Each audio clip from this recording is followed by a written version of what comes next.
শীতের ঐতিহ্যই পিঠা। বিভিন্ন পিঠার মধ্যে চুই পিঠা অন্যতম।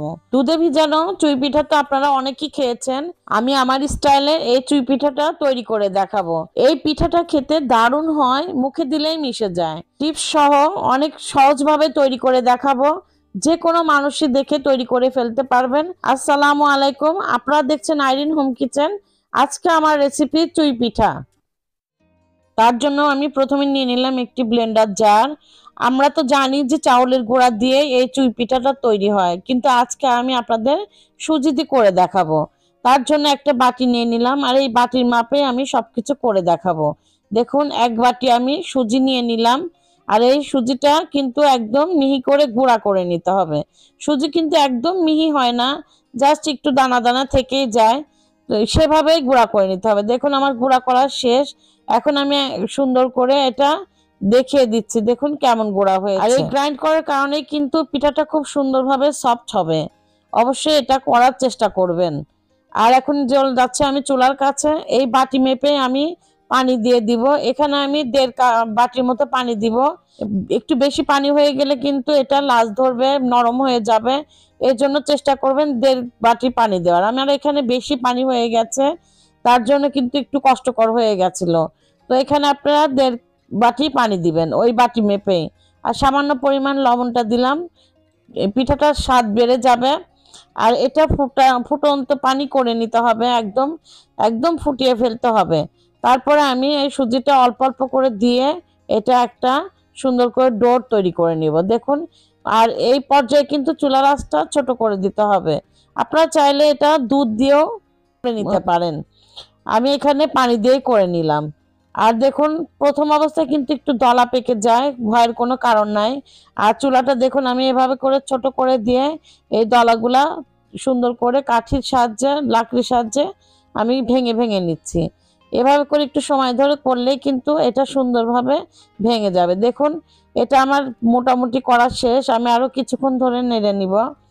আর আমার লেইটা কিন্তু একটু নরম হয়ে গেছিল, এজন্য 1.5 বাটি পানিটা নেওয়ার চেষ্টা করবেন। দেখুন, আমার এখন আরো কিছুক্ষণ আমি নাড়াচাড়া করে একটু শক্ত করে নিব সময় ধরে। আর এটা আমার হয়ে গেছে। এখন আমি চুলাটা বন্ধ করে দিলাম, আর এটা ঠান্ডা করতে দিব। কেননা ঠান্ডা হয়ে গেলে এটা কিন্তু অনেকটাই শক্ত হয়ে আসবে। এখন আমি ঠান্ডা করে ফিরে আসবো 10 মিনিট পর। দেখুন, অনেকটা ঠান্ডা হয়ে নরম হয়ে গেছে, শক্ত হয়ে গেছে। এখন আমি হাতের সাহায্যে এটা মাখিয়ে নেব। এই পর্যায়ে আপনারা সয়াবিনের তেল বা ঘি দিয়ে মাখিয়ে নিতে পারেন। দেখুন, আমি এখানে একটু চাউলের গুঁড়া দিয়ে দিলাম, কেননা এটা চাউলের গুঁড়া দেওয়াই যাবে না, তারপরে আমি দিয়ে দিয়েছি, কেননা আমার এটা নরম হয়ে গেছিল। আর একটু শক্তভাবে এটা লেচি কাটে রোড তৈরি করে নিলে কিন্তু আর কোনো ভয়ের কারণ নাই। দেখুন, আমি একটা সুতি কাপড় ভিজিয়ে রেখে এটা ঢাকা দিয়ে রাখলাম। এখন আমি অল্প অল্প করে ডোরটা নিব, আর একটা বেলনি পিড়া নিয়ে নিয়েছি। আর এখানে চাউলের আটার গুঁড়াই দিয়ে দিলাম। দিয়ে আমি সুন্দর করে একটা হাতের মধ্যে নিয়ে একটা লম্বা টাইপের শেপ দিয়ে নিয়ে নিচ্ছি, তারপর দেখিয়ে দিচ্ছি। দেখুন, আমি 2 হাতের মধ্যে দিয়ে রোল করে নিচ্ছি। এভাবে কিছু করে চিকন করে রোল করে নিলে কিন্তু চুই পিঠাটা খুব সুন্দর হয়। অলরেডি আমার কয়টা হয়ে গেছে। দেখুন, যারা আগে বানিয়েছেন তারা হয়তো ভাবছেন এই পিঠাটা করা অনেক সময় লাগে। আর এখন আমি একটি টিপস দিয়ে দিচ্ছি, যারা নতুন রাঁধুনি তারাও কিন্তু খুব সুন্দরভাবে এটা খুব সহজভাবে তৈরি করে ফেলতে পারবেন। অনেকেই কিন্তু রান্নাঘরে বসে এই পিঠাটা তৈরি করে ফেলে, কিন্তু যখন আমরা টিভি দেখি বা অনেকের সাথে গল্প করি, তখনই কিন্তু বসে এটা করলে সময়টা একদমই লাগবে না। এটাও একটা টিপস, কিন্তু একদম খুব সহজভাবে, কিন্তু কোন সন্ধানে যে হয়ে যাবে আপনি নিজেও বুঝতে পারবেন না। দেখুন, কথার ফাঁকে ফাঁকে কিন্তু আমার অনেকগুলা হয়ে গেছে। আর হাতে যদি লেগে যায়, হাতটা পরিষ্কার করে নেবেন, এবং আবার শুকনো চাউলের গুঁড়া দিয়েও হাতটা ক্লিন করে নিতে পারেন। আর দেখুন, আমি কিছুক্ষণ পর পর শুকনো গুঁড়া দিয়ে এটা সুন্দর করে ছিটিয়ে দিচ্ছি, তাহলে একটার সঙ্গে একটা লাগবে না। আর দেখুন কত দ্রুতই কিন্তু এটা হয়ে যায়। দেখুন, এভাবে কিন্তু শুকনাটা অবশ্যই দিয়ে রেখে দিবেন, তাহলে একটার সঙ্গে একটা লাগবে না। আর এভাবে করে চালনি দিয়ে দেখুন এক্সট্রা যেই চাউলের গুঁড়াটা ছিল সেটা কিন্তু ঝেড়ে ফেলছি। অনেকে কিন্তু অল্প অল্প করে তুলে এটাই করে, তারপরেও কিন্তু এটা গুঁড়াটা থেকেই যায়। আর দেখুন এভাবে চেলে নিবেন, একদম ক্লিন হয়ে যাবে। কত সহজই না, এই টিপসটা দেখেই বুঝতে পারছেন। এখন আমি সবগুলা এভাবে চেলে পরিষ্কার করে তারপরে দেখাচ্ছি কি করব। আর এখন আসবে সেই নতুনত্বটা বিষয়। এটা আমি দুধের শিরাতে ভিজাবো না। দেখুন আমি এটা ফ্রাই করে নিব, হালকা একটু ফ্রাই করে নিয়ে তারপরে আমি শিরাতে ভিজাবো।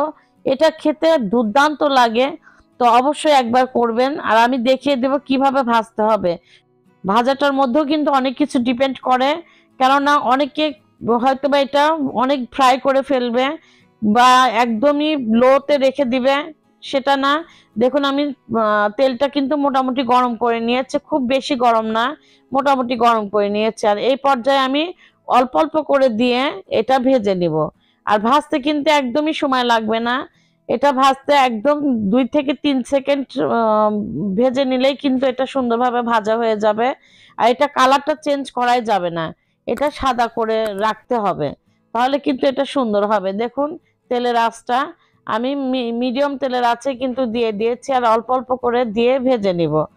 আর এটা ভাজতে কিন্তু খুব বেশি সময় লাগবে না, একদম অল্প সময়ে। এটা তেলও কিন্তু বেশি শোষণ করে না, একদম হালকা তেলে কিন্তু এটা ভাজা হয়ে যায়। দেখুন আমার কথার ফাঁকে কিন্তু অনেকটাই ভাজা হয়ে গেছে। আমি এই পর্যায়ে উঠিয়েই নিব। দেখুন অল্প একটু নাড়াচাড়া, প্রথম অবস্থায় নাড়াচাড়া দিবেন না, ভেঙে যেতে পারে। কিছুক্ষণ পর নাড়াচাড়া দিয়ে দেখুন আমার ভাজা শেষ, সাদাই কিন্তু রয়ে গেছে। আমি এই পর্যায়ে উঠিয়ে নিচ্ছি। দেখে বুঝতে পারলেন কত দ্রুতই কিন্তু এটা ভাজা হয়ে যায়। খুব দ্রুতই আর একটা হাতার সাহায্যে এভাবে তেলটা ছেঁকে নেওয়ার চেষ্টা করবেন। আর দেখুন যেমন তেল তেমনই আছে, কিন্তু একদমই তেল কিন্তু লাগেনি, দেখেই বুঝতে পারলেন। আমি দ্বিতীয় ব্যাচও ভেজে নিয়েছি, এটা দেখালাম না। দেখুন যেই বাটি দিয়ে আমি সুজি নিয়েছি, ঠিক সেই বাটি দিয়েই আমি 1 বাটি চিনি নিয়ে নিলাম, এটার মাপ। আর দেখুন এখানে আমি 1 বাটি পানি নিয়ে নিচ্ছি, এর বেশিও না এর কমও না। একদম মাপটা কিন্তু যে কোনো মানুষই ইজিলি করে নিতে পারবে, আর মাপটা ঠিক থাকলে রেসিপিও ঠিক থাকবে। দেখুন আমি এখানে 3টা ছোট এলাচ নিয়ে নিলাম, ফ্লেভারটা খুব সুন্দর আসবে। আর চুলাটা এই পর্যায়ে আমি ধরিয়ে দিয়েছি। আর দেখুন এটা চিনিটা মেল্ট হয়ে গেলেই কিন্তু শিরাটা হয়ে যাবে। একটা জাস্ট বলক নিয়ে আসবো, একটার দুইটার কোনো কিছু করব না, এটা একটু বলক চলে আসলেই কিন্তু শিরাটা হয়ে যাবে। দেখুন চিনিটা অনেকটাই গলে গেছে, আর কিছুটা গলে যাবে। দেখুন আমার বলকও চলে এসেছে, আর কালারটা একটু চেঞ্জ হয়েছে। এই পর্যায়ে আমি চুলাটা বন্ধ করে দিলাম। আর এই শিরাটা আমি কুসুম গরম রাখবো, কিছুক্ষণ এমনি ছেড়ে রাখবো। যখন আঙ্গুল চুবানোর মতো গরম হবে তখন আমি পিঠাটা ছেড়ে দিব। দেখুন আমার কিন্তু অলরেডি কুসুম কুসুম গরম হয়েছে, এই পর্যায়ে আমি পিঠাটা ছেড়ে দিলাম। আর দেখেই বুঝতে পাচ্ছেন, এখন আমি পিঠাটা ছেড়ে দিয়ে এভাবে নাড়াচাড়া দিয়ে দমে রেখে দেব। এটা কিন্তু আমি চুলাটা বন্ধ করে দিয়েছি। আর শিরাটা কিন্তু ঠান্ডা কুসুম গরম করা, একদম ঠান্ডাও না আবার গরমও না, কুসুম কুসুম গরম আছে। কেননা আঙ্গুল চুবালাম, দেখেই বুঝতে পাচ্ছেন কেমন গরম। এই পর্যায়ে আমি ঢেকে রাখবো 30 মিনিট। ফিরে আসলাম 30 মিনিট পর। আর এখানে আমি একটু শুধু ভিডিও করার জন্য চেরি ফল একটু অ্যাড করে দিয়েছি ছোট ছোট করে, দেখার সৌন্দর্যের কারণে। আর দেখুন কতটা রসালো, এবং এটা কিন্তু খুবই সফট। আর দেখেই বুঝতে পাচ্ছেন কতটা রসালো হয়েছে, খেতে কিন্তু অসম্ভব মজা। এই পর্যায়ে যদি আপনাদের কোনো কিছু ভালো লেগে থাকে তো অবশ্যই একটি লাইক, সাবস্ক্রাইব করে আমার পাশে থাকবেন, বন্ধুদের মাঝে শেয়ার করবেন, এবং কমেন্ট করে জানাবেন কেমন হয়েছে। আপনাদের মাঝে আমি আবারও নিত্য নতুন ভিডিও নিয়ে হাজির হব। আজকে এই পর্যন্ত, আল্লাহ হাফেজ।